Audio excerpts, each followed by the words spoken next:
सत श्री अकाल जी सारिਆਂ ਨੂੰ ਹੋਰ सब ठीक ठाक जी।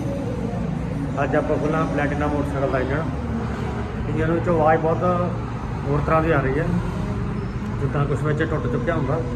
आप खोलते हैं नाल चैक करते हैं, तुम दिखावे। पहला तो थोड़ी आवाज़ चैक करवाना मैं।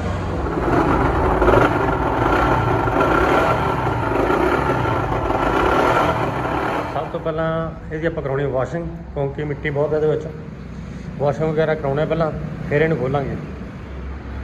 चलते आप वाशिंग कराने ला के आइए सर्विस स्टेशन से। लो जी मोटरसाइकिल लाता आप इतने भरा कहते मुलाजम आने वाले, बस दवा दें, घंटा क लगना। वो खड़ा एक भरा अपना,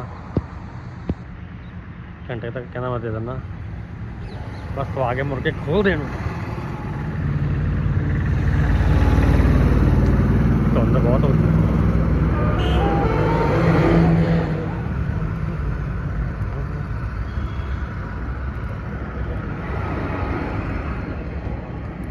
लो जी आप पहुँच गए शॉप पे, करते हैं सफाई सफाई उन्ना चर जिन्ना चर वाशिंग होंगी है। गड्डियाँ कढ़दियाँ बाहर, आप खड़े हम बकर भारी ला के फिर करते हैं स्टार्ट काम। पहुँच गए सर्विस स्टेशन पर, मोटरसाइकिल की वाशिंग हो गई है।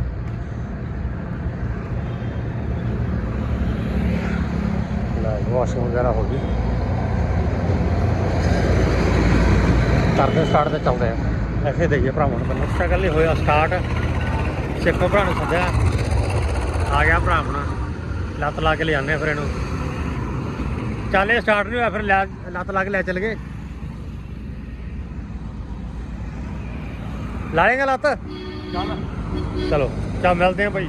फाइनली मोटरसाइकिल मसा लिया भरावा दुकान से, क्योंकि ब्रेक ब्रूक बेचारे तो है नहीं।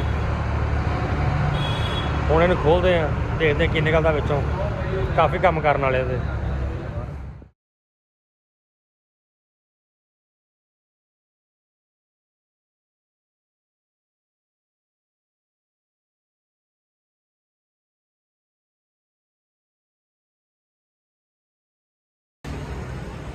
मासड़ आ गया, मासड़ कहना पहला चाह पियो फिर बाकी काम करो जी।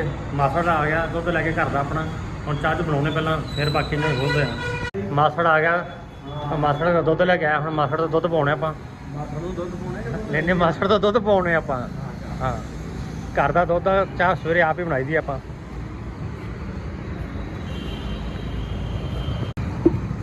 मेरी दुध की वीडियो पाओ दे। मासड़ नाले सानू दुध पिया के जाता गा, चाजू वास्ते दे के जाता गा, नाले जानवर वास्ते। और जानवर फिरते, इन्होंने पता लग जाता भी दुध आ गया। वो भी आ गए, दुध पवा लिया आप। हम बनाने चाह, चाह पी के फिर करांगे बाकी काम बाद च। इस दुध दे विच जानवरों का हिस्सा भी हुंदा। आ खड़े अपने, आजो आजो। मोटरसाइकिल सारा खोलता जी आप, A to Z सारा मोटरसाइकिल खोल के हम देखते हैं कि कुछ पैना समान वगैरह। एक तो ये सिलेंडर गैट चेंज करनी आप, जी है मेन क्रैंक दिखाना थोड़ा। ये राड भी नवी पावांगे आप। ये बैरिंग जोड़े है भी चेंज करने, ये क्रैंक गरारी भी चेंज करनी आप। गेयर की कोई प्रॉब्लम नहीं, गेयर बिल्कुल सारे ओके आ। इनू कटांगे बाहर, वॉश करांगे। जो कोई बैरिंग खराब होया तो भी चेंज आप करांगे। अगे आ गया क्लच के सारा कंप्लीट क्लच चेंज करना आप। हैड के वाल वगैरह A to Z जिन्ना भी समान मान के चलो जो भी चेंज होने वाला सब करांगे। अगली वीडियो तुहानूं दिखावांगे फिटिंग वगैरह। धन्यवाद।